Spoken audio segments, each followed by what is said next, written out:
Welcome to Testing, 1, 2, 3, a podcast brought to you by TestGenius. Well, hello, everybody. We're so glad you joined us today. My name is Jenny Arnez. I'm from TestGenius, and you are on the Testing, 1, 2, 3 podcast. With me today is my co-host, Mike Callen. He's the president of TestGenius.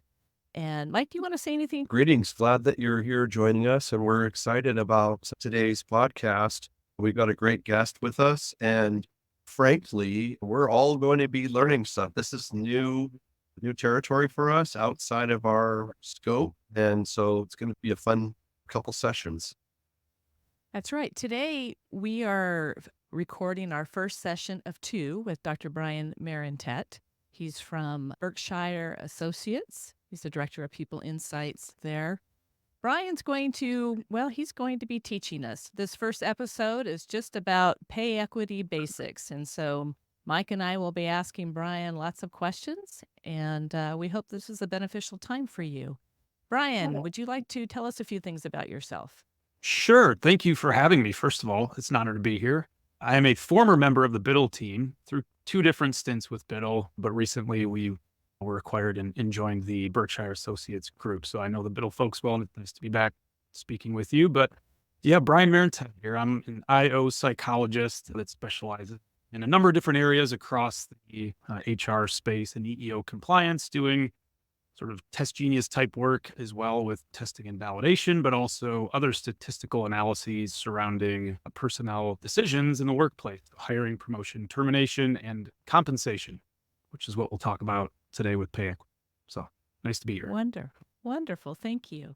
So my thought for today is that we would do the reporter questions, the what, who, why, when, and how of pay equity. And why don't we just start with a definition? What exactly does pay equity mean? Yeah, great. So it's a term that's thrown around a lot, and there's probably several definitions out there. Fundamental common thing that you'll see is equal pay for equal work. That doesn't mean same pay for same work. It's a relative term, and it's considering individuals' attributes, their characteristics that they're bringing to the table, the characteristics of the work that they're performing, and then considering pay after we take those factors into account. All right. So can you elaborate a little bit more? You said it doesn't mean same. So that kind of brings a question mark in my mind. Sure. So assume Mike and I are doing the same job. All right. We're both the president of TestGenius, but we're a consultant doing the same job. And I was just hired a year ago, fresh out of grad school. And Mike was hired 10 years ago, and he has had several other jobs as well in the consulting space. He brings a different level of expertise and experience, knowledge to the table. If we were paid the same pay for the same work, that would mean we're making the same amount of money, regardless of any of those other factors. And that's where the pay equity concept comes into play, is that we should not really be paid the same. That's actually not equitable. I don't think Mike would be happy if he's making the same amount as me as a newbie. And so he is compensated more, and you'd see that in raw numbers, and it would appear that there's a disparity there. But behind the scenes, the equity piece would explain that there's other factors that contribute to that. So once we factor those things in, we actually are making equal pay for the equal work that we're performing. Now, my work isn't going to be equal to Mike's, and that's where some of the more complicated statistical analyses come into play. But the concept there is that pay equity factors in these other relevant pieces of information that might influence somebody's pay. Does it make sense to ask now, or if not, we can push it off till later? But one of the things that I always wonder about when I hear this term has to do with job performance ratings, for instance. How are different people performing, unlike the example you used, assuming we're working the same role, it's been the same amount of time. How does that come into play as well in terms of determining equity, or in terms of the analysis for pay equity? Or is that something that occurs outside, or is it not even something that gets considered? No, good question. That is that comes up with almost every single client that we work with. Many organizations out there claim to be a pay for performance model. So they pay people more for better performance. And oftentimes that is quantified through performance ratings. That is a legitimate factor that could be considered in somebody's compensation. I will tell you, more often than not, regardless of how strong a client pushes me to use those ratings, they actually have a very weak relationship to pay. There might be some sort of individual cases where your star performer indeed has the highest ratings across the board and they are making the most. Your lowest performer might have the lowest rate, the lowest pay, but all the noise in the middle doesn't usually track very cleanly. But performance would be one of those factors that could be influencing pay, certainly. And that's an interesting point. We hear very often when there's conversations, either internally or externally, about job performance ratings. Very often it's a gift that everybody gets. One time a year, somebody says you're spectacular, and that could really throw a wrench into these things. So there are other metrics available as well. If you're doing an assembly job, you're making widgets. If you could look at the attendance or lateness, or maybe there's a whole host of other metrics that might be available. Do those ever get factored into the work that you're doing or get considered as criteria? In some cases, yes. In situations where you have those objective, quantifiable outputs, yes, they often do factor in. And that's usually on like variable compensation. So non-base commissions, incentives. Yep. So in these days, there's not a lot of jobs that make widgets where people can quantify the number of products they're producing and things. But in some cases, attorneys oftentimes will see that. Obviously, billable hours impacts some of the bonus structures that they have. It's really pretty formulaic in those cases where if you hit certain targets, you get the incentives, of course. But those need to be factored in when you're looking at some of those non-base pay, like incentives and commissions and bonuses. Yeah. I know I have a friend who is an apprentice electrician, and he is almost ready to become a journeyman electrician. And obviously they have structures that are based around merit, which is really associated with the steps that you increase through your education, the amount of years that you put into each program. And there's really a natural cadence from apprentice to journeyman to supervisor, those kinds of things. Is that a realm that you prefer to operate in? Are things more clean there, or do you even need to do compensation analysis in a realm like that? Or do you prefer to do it in some of the areas that are more subjective, or do you think it's more necessary in those areas? Great question. And yes, most of the compensation pay equity work is done in environments that are not so structured. Yes, particularly like unionized roles. We have organizations with unionized workforces. We oftentimes don't even analyze the union employees because they are tied to that rigid structure. And there's actually very little you can do about it. And when you see disparities, they're often at a job title level. As soon as we control for the grade that they're in or that step that they're in, wipes it out, because that usually explains almost all the variability in somebody's pay. It's tied to these steps and levels that they're on. So it is the subjective pay decisions that are most prone to bias, potentially, or just general poor practices that produce unintended consequences that might appear as bias that are caused by other factors, which gets pretty deep into it, but yeah. So is it an effect of the way that those unionized environments are organized? It's pretty clear that there is very little inequity that exists because it happens to be very much structured. And so people don't tend to have to look at that, or is there some other nuance that directs you in terms of, what you might need to do or for whom you do the service? Right. There's very little opportunity for inequity to exist when you have such a rigid step type of system. And if you're finding any differences, it's going to reflect people that are deviating from whatever has been. So there shouldn't be any opportunities for inequity because it's so structured like that. And that's why we will leave it alone.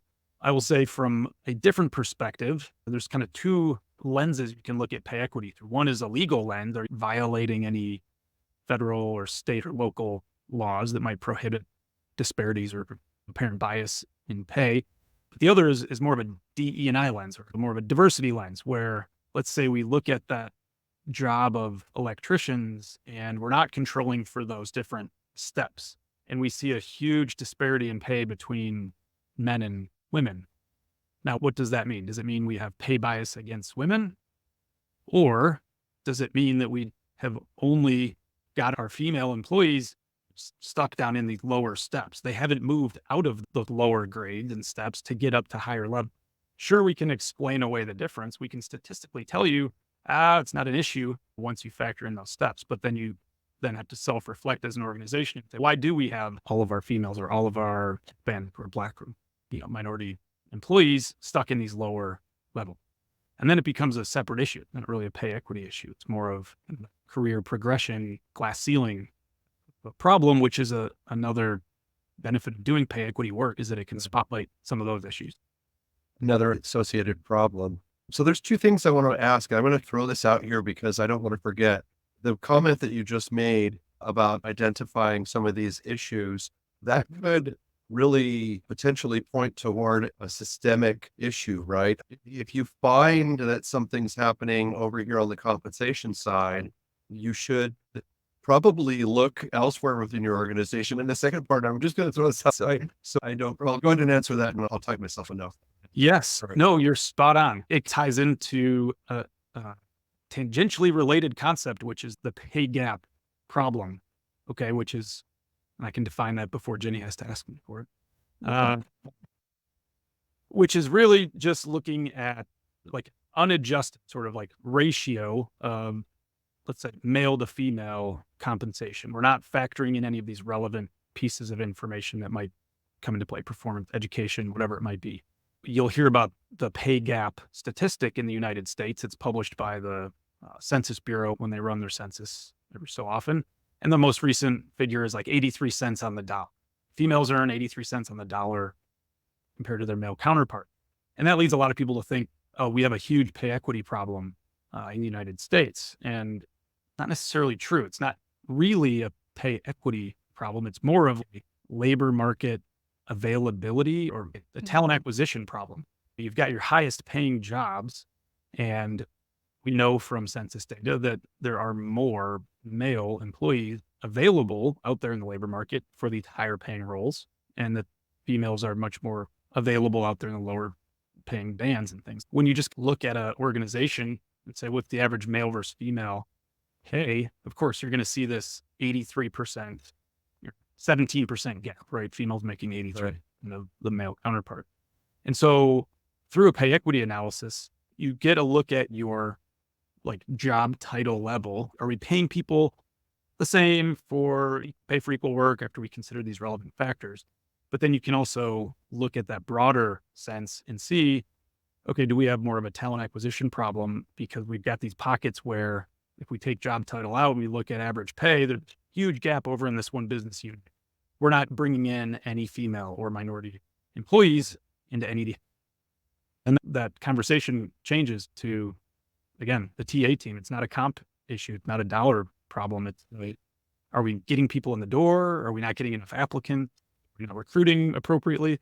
So there's a lot of questions that get opened by the pay equity analysis. So if it's an availability issue, then does that enter the narrative in your report? I think that would be a really important aspect, especially use that basic example of national equity between males and females and a gap of 17 cents. And you're explaining it based upon an availability issue. Is that something that you folks ferret out, or do you leave that to the employer to really try to help to present that in terms of taking action moving forward? Yeah, great question. And that would be kind of an add-on to a pay equity. And because with pay equity data, we're not necessarily looking at labor market availability. We don't typically include that in a pay equity study. that is something we might do as a follow-up, or other clients would say, that's great to know. We'll go and drill down on that. We'll take it from here. The other point that I was going to ask you about was something that you mentioned a little bit earlier, was regarding sometimes it's an issue of legality and sometimes it's an issue of DE&I. And so there are certain classes of employers who are under the auspices of federal agencies for certain reasons. And then there's other ones who maybe aren't under the auspices of those oversight agencies, but they are wanting to be very transparent and they're wanting to do the right thing. And therefore they're spending time, energy, and money on having these studies done so that they can be equitable.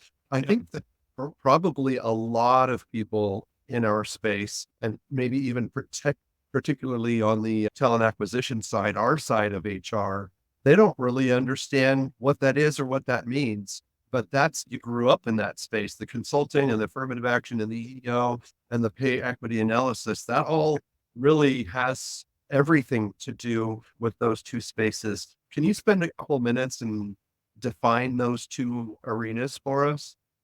Sure. So within I'll call it the EEO compliance realm, because even if you're not a government contractor, for example, just about every employer is subject to Title VII laws, right, from the Civil Rights Act that prohibits discrimination based on protected characteristics, age, race, religion. Age isn't sort of the Age Discrimination Act, but age, race, religion, gender, disability, veteran status. So these are all protected characteristics, right? If there's any differences in pay that are large enough to flag as being significant, and they fall along any of those lines, yes, employers are liable, really, for a potential pay discrimination suit. For those employers that are focused really just on legal compliance, there's that pay equity answers those questions as well. It's the same analysis that you would do for legal compliance versus a proactive look where people just want to know, hey, do we have any potential pay problems that are out there? The difference on the proactive approach is that the legal standard is going to be very specific. We're looking at employees that are really doing similarly situated, technical term in the field, meaning basically they're doing the same job, right? You can look beyond that though. You can see for employees that are doing similar work, are we paying differently for employees doing similar work, and do those jobs predominantly employ female versus male? And there's a case study out there that's a good example where an organization had a daycare on site. It was run predominantly by female employees, right? And they had a parking garage and a valet service with parking car attendants, predominantly male role. And guess what? The parking car attendants, their base salary was like $5 more than the female daycare caregivers.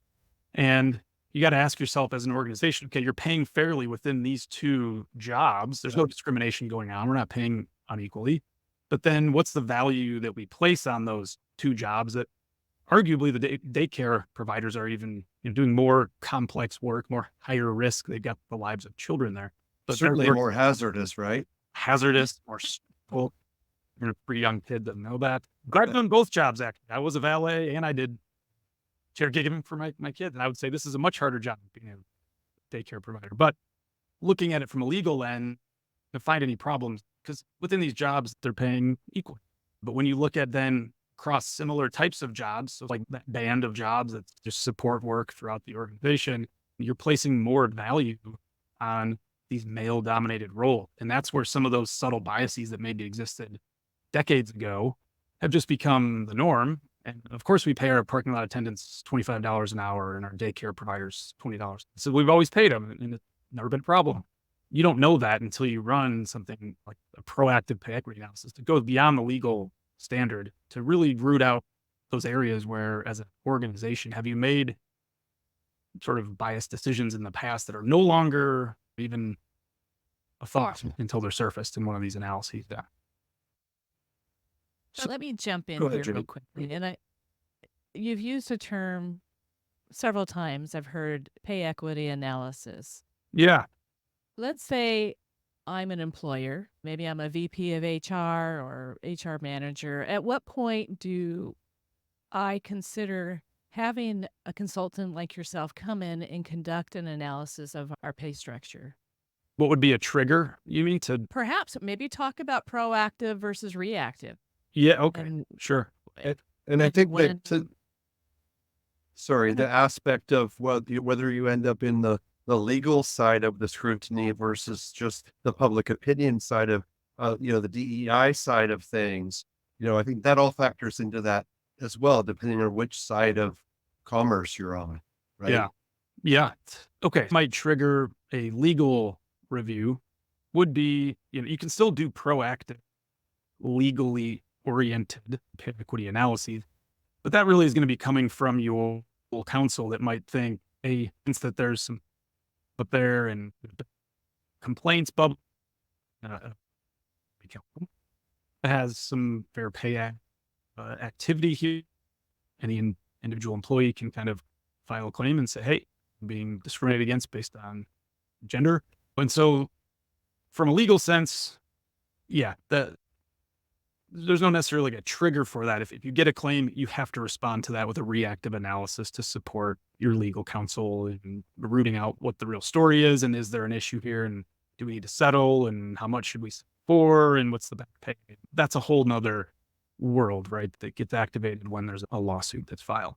But as an HR VP these days, I think almost every organization needs to be doing at least annual pay equity analysis for a number of reasons.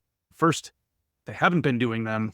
They've probably got some pay disparities that they're just not aware of. And until you resolve those, you're not treating your employees fairly. But the other thing with the transparency era now, the state by state, seems like almost every month another state is coming out with more regulations coming out all over the place. There's going to be more questions about pay and what I'm making. And even if it's not within the same job, like my comparison earlier with the daycare and parking car attendants, somebody can easily point to another employee that's doing similar work. And if you don't understand how your pay practice is operating, you have guidelines that TA team uses in making offers, and your managers, when they're making promotions, should be following these guidelines. But it can be a lot of little small decisions that lean in one direction against one group that over time start to compound and can produce these disparities that, again, like typical adverse impact theory, facially neutral practice that results in outcome. And even if it's not a legal claim that you're responding to, just as an organization, you need to understand these metrics. You need to know what your pay practice is producing for your employees. now, is that true for any organization? Let's say a small business that has 10 employees versus one that has 200. Yeah, good question there too. If you have 10 employees, you can still do pay equity analysis. Now, it might look a little different than how we might do it for 200, 2,000, 100,000. The technique or the analysis that's employed will change, but you can still be doing pay equity work. This actually might be a good time to differentiate two critical types of pay equity. One is going to be your internal pay equity. Internal equity, comparing employees within your organization, maybe within the job title, one against another. Or like I said, maybe you're looking at broader groups and you're looking at substantially similar work, still all within your organization. That's internal pay equity, often confused with external equity, which is how you pay relative to what the market might demand. All right. And there are a lot of organizations that will say, yeah, we do pay equity work. We've been doing it for years. We use XYZ company. They give us the survey data. They tell us what all of our positions, what the average should be. And we stick to that pretty closely. And that's when we know, like, red flag, they haven't looked internally. Yeah. And the internal piece is where the focus usually lies, with differences that fall on race, gender, age, et cetera. The external, the real problem areas, right? Because the market tends to the market tends to fix those external problems on its own, because if organization A isn't paying enough and B is paying twice as much, people will get up and they'll start flocking over to a different right organization, right? And it's incumbent on the organization to create their own philosophy there. How do they want to pay compared to the market? Some nonprofits say, you know what, we're not looking for the best and the brightest. We're not going to pay in the 75th percentile. We want people that are just going to do this work in an altruistic way. And we're willing to pay at the 40th percentile. So they're going to pay below the market rate for that job, knowing where they're going to pay. So externally, they're not very equitable to what other employers might be paying for the same work, but they don't care. As long as they're paying everybody at about the 40th percentile relative to their standing, then it's fair. So, Brian, how often should a pay equity analysis be conducted by an organization? Yeah, there is a lot of factors that influence that answer, but really an annual analysis will do, usually. Most companies are not changing pay more than once a year. So they have an annual merit cycle. They look at their annual increases and adjustments, they make them, and then it sits for another year, and they review it again in their pay planning. It makes sense to do it at some point before or after that decision, ideally before, so you can look to see where are we at? Are there any gaps that need to be addressed? And you can do that through that cycle. And if not, you look at it at some other point in the year, knowing that you've got several months to remedy any issues.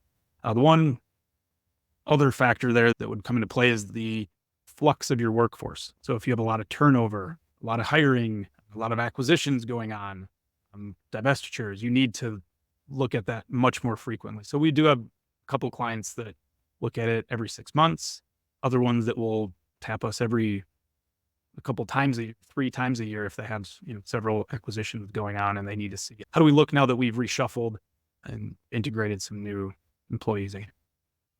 Okay. So we are getting close to our 30-minute length for our first episode, but would you mind if I asked you a couple more questions? Of course I don't mind.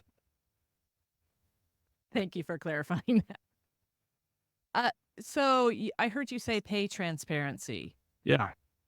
And I think that's more of a technical term than I think that it is. Can you speak to that? Sure. So yeah, and pay transparency often gets lumped in with pay equity, but transparency is really more just that. Employers having to share more information about their pay practice, how they make pay decisions, even what they are paying employees. So there's certain states you have to share if an employee asks. A lot of states you have to share the range, first of all. The range for the position that's being applied, it has to even be shared in the job posting. And so it's like Colorado, that has to be within your job posting. What is the salary range for this position? Other states and organizations, you have to provide the average within your job so that any employee can say, what's the average pay within a job here? And am I below or above that average? And so the transparency era that's really what everybody's referring to, is just being more public with how decisions are made. What are the factors that go into salary increases when it comes time for raises and things like that? But then also, what are the data points relative for the position that somebody might. Great. Thank you. Mike, it looks like you have a question. Yeah, and I don't know whether it's a session 2 question or not, and feel free to kick the can forward. But I'm curious. I've read, I won't say a lot, but often enough to be curious about people being hired in because the market is tight right now at much higher pay rates, pay levels than the existing employees are getting paid for the same job that they have way more experience for. Yep. In other words, if you looked at really rehiring your own personnel, it would cost you a lot more to do that. And so that certainly is identifying an issue. Whether or not it's a legal issue, it might just be a moral, ethical issue. But is that something you want to talk about now, or do you want to cover that in the next session? I can briefly hit that. And it is a phenomenon that we see. We refer to that as pay compression, where in general, some of your newer employees are going to be making more than your more tenured employees. And typically when we're running these pay equity analyses, we try to account for the fact that employees that have been there longer should be making more. And so when you put that into the equation, you actually see the inverse. And it's not a legal factor or a legal concern. These can pay however they want. However, if all of your recent hires are making more fall into one particular group, that could be creating an equity issue along one of the other demographic protected groups. So companies need to be mindful of that. Again, it's not going to be a race and gender equity issue. It's going to be probably just more of a, are our older, more tenured employees valued? Okay, maybe we need to bring them up closer, start closing that spread between that group that we've just hired recently with a much higher rate. And It's bad water cooler talk, bad optics, It is. right? Is what it kind of is. it is. Yeah. And that's a downside of some of the transparency work that people are pushing, is that now that those ranges are out there and incoming applicants can see, they ask for the moon and they have more leverage to push their salaries higher. But at the same time, existing employees have that ability to see it as well. Now it's harder, once you're in, to negotiate your salary upward than it is Right. that offer stage. So I wonder if that's why people use hiring bonuses. So maybe it doesn't get that's a question. Yeah. factored into the Part two question. compensation. Part T question for sure. How to manage your Okay. equity.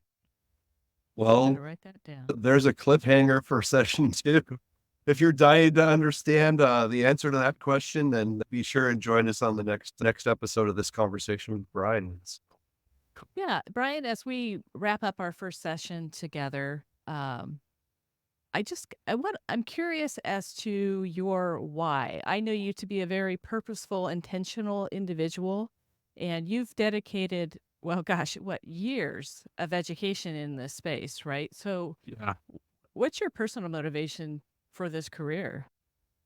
Gosh, it's a field that I'm naturally drawn to, and that the field of biopsychology, it involves people. It's not quite HR per se, HR obviously, but I'm drawn to that type of work for whatever reason. And then on the technical side of all the schooling that I went through, we learned quite a bit about statistics and analyses and how to quantify and use data to inform decisions. And I'm also drawn to that. I think the best decisions are made with data. So then taking those two things together and then looking at a career that can be fulfilling and do some good in the world, preventing and correcting discrimination along race and gender, any line really, I don't know, it's rewarding and makes you feel like maybe you're doing something. So I have the last question, if that's okay with you, Jenny. Sure. I want to know, and I know everybody else wants to know this as well. Does being a pay equity expert make you a better parent of 3 toddlers? No. No, winning that battle? I always say it's tough to transition from work Brian to dad within a matter of seconds as a work from home employee. And Right. the rigidity and the regimen that you must follow with pay equity work and data analysis, to then the chaos of trying to wrangle kids, are starkly different. And I enjoy both of them, but it takes a little bit of a reconfiguration. Hat shifting. Absolutely. I'll bet you around the dinner table, when you hear that's not fair, the answer from you is really original and special. So Have you maybe considered that's something how else. old you are? You are he is 9.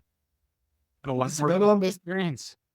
He's been on this job for much longer than you. So thank you so much, Brian. It's always a pleasure to chat with you. And this is a really great time spending time on the podcast with you. We want to thank you very much for taking time out of your day to come and share with Jenny and I, and as well anybody else who happens to listen to this. It's been incredibly informative, and I am looking forward to part 2 as well. So thank you very much for that. Thank you both. Brian, if somebody wants to get in touch with you, they want to know more about conducting an analysis for their own organization, how can they do that? My email would be the best. If you can throw it in a window or a chat. Right How about there. that? That Oh, works. wow. Perfect. Yeah, we're Send me an email. fancy. We're Yeah. fancy around here. Yep. Yeah. Shoot me an email. I'm happy to chat with people whenever, and sometimes offer some free advice. Wonderful. Thank you to our listener and to our viewers as well for joining us today. And make sure you tune in next time for part 2 with our conversation with Brian. Thank you very much. Thanks for tuning in to Testing 1 2 3, brought to you by TestGenius and Biddle Consulting Group. Visit our website at testgenius.com for more information.